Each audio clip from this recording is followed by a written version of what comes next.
Bilan positif pour l'économie de Saint-Martin. Chaque année, l'IEDOM, présent dans plusieurs outre-mer, analyse l'activité économique. Après des années difficiles liées à l'ouragan Irma puis au Covid, Saint-Martin connaît un dynamisme. Un constat bien différent des autres outre-mer. Saint-Martin se distingue effectivement des autres géographies ultramarines par un dynamisme qui tranche avec un sentiment assez mitigé dans le reste de l'outre-mer. Guadeloupe par exemple, qu'on vient d'analyser, on est dans un environnement effectivement, après une forte reprise en 2022, on est plutôt en phase de stagnation, alors qu'à Saint-Martin, on est encore, après la période de reprise après la Covid, eh bien, on est encore en forte augmentation, une reprise encore qui se poursuit.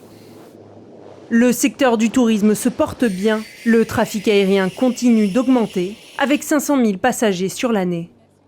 Ce que l'on peut dire aussi, c'est qu'en fait, l'aéroport de Grand-Case, côté français, a été le plus résilient, puisqu'on est toujours resté à peu près autour de 100 000 passagers, sauf pendant la période Covid, où là, on était plus autour de 50 000. En revanche, Juliana a plus perdu de passagers, remonte bien, mais encore loin de ses chiffres d'avant-crise. Et là, c'est clairement dû au retard dans la reconstruction de l'aéroport.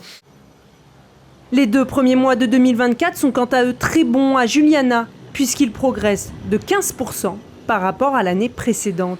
Côté français, on observe un recul de 3% du nombre de passagers. Et si du côté de l'aérien tout va bien, du côté des croisières, le constat est le même. Alors côté croisière, donc côté français, c'est très marginal. On a augmenté sur un an de x5 le nombre de croisiéristes, mais on est passé de 1000 à 6000 croisiéristes, donc ça reste très marginal. En revanche, côté hollandais, là c'est une activité forte, phare. Là on est en 2023, on a eu plus d'1 300 000 passagers qui ont débarqué à Sint-Maarten. C'est en forte progression sur un an, très forte progression. Il ne faut pas oublier que pendant la crise Covid, c'était quasiment à l'arrêt. Donc on a une très forte augmentation, donc à 1 300 000. Mais on est encore assez loin, même très loin, des records d'il y a 10 ans. En 2014, il faut se souvenir que Sint-Maarten avait accueilli plus de 2 millions de croisiéristes. Le trafic maritime inter-îles a lui aussi été analysé. Suspendu pendant 2 ans, les navettes avec Anguilla ont repris en 2022. Le trafic a augmenté progressivement pour atteindre 76% de celui d'avant les crises. Pour ce qui est du trafic avec Saint-Barthélemy, les chiffres sont très bons, puisqu'il a augmenté de 16% par rapport à avant Irma.